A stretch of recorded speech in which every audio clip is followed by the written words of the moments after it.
অসমত বিভিন্ন প্ৰান্তত উচ্ছেদ হোৱা দেখা গৈছে। কিন্তু এইবাৰ সহজ সৰল শ্ৰমিক গোষ্ঠী অৰ্থাৎ আদিবাসী বসবাস কৰা মাটিৰ ওপৰত চৰকাৰে উচ্ছেদ কৰিব নেকি?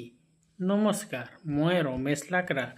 আজি আমি আলোচনা কৰিম অসমৰ গোলাঘাট জিলাৰ কাজিৰঙা, বোকাখাত, ইংলে পথাৰৰ কিছু অংশ চৰকাৰে উন্নয়নমূলক কাম বাবে অৰ্থাৎ পঞ্চতাৰকা হোটেল নিৰ্মাণ নামত বাহিৰা কোম্পানীক মাটি দিয়াৰ নামত এই ডোখৰ মাটি চৰকাৰে বলপূৰ্বকভাৱে লোৱাৰ বাবে ইংলে পথাৰৰ স্থায়ী বাসিন্দা আদিবাসীসকলক দাবী কৰি তুলি আহিছে।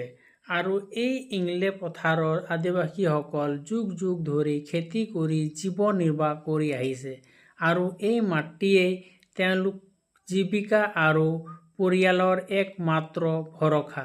আৰু তেন্তে চৰকাৰে কয় যে জনস্বাৰ্থ উন্নয়নমূলক কামৰ বাবে ভূমি অধিগ্ৰহণ প্ৰয়োজন।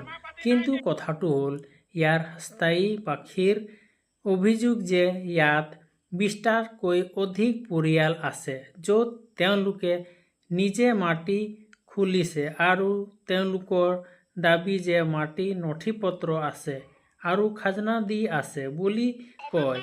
গতিকে স্থানীয় ৰাইজ আৰু জনপ্ৰতিনিধি প্ৰশাসনৰ মাজত মাটি লৈ কাজিয়াৰ সূত্ৰপাত হৈছে আৰু ইংলে পথাৰৰ স্থায়ী ৰাইজে নিজৰ মাটি চৰকাৰৰ হাতৰ পৰা বচাবলৈ আন্দোলন আৰু ইয়াৰ বিৰোধিতা কৰিছে।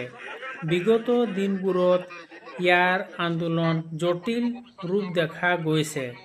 এই ইংলে পথাৰৰ ৰাইজৰ হৈ থিয় হোৱা অৰ্থাৎ মাটি অধিকাৰ বাবে মাত মাতি অহা মানৱ অধিকাৰ কৰ্মী প্ৰণৱ দলে আৰু জয় ভাৰতৰ পাৰ্টি নেতা অমৃত নাগক ডাঙৰীয়াক চৰকাৰে গ্ৰেপ্তাৰ কৰিছে আৰু ইয়াৰ পৰিস্থিতি বুজিবলৈ কেইবাটাও বিৰোধী দল আৰু সংগঠনো ইয়ালৈ আহি আছে।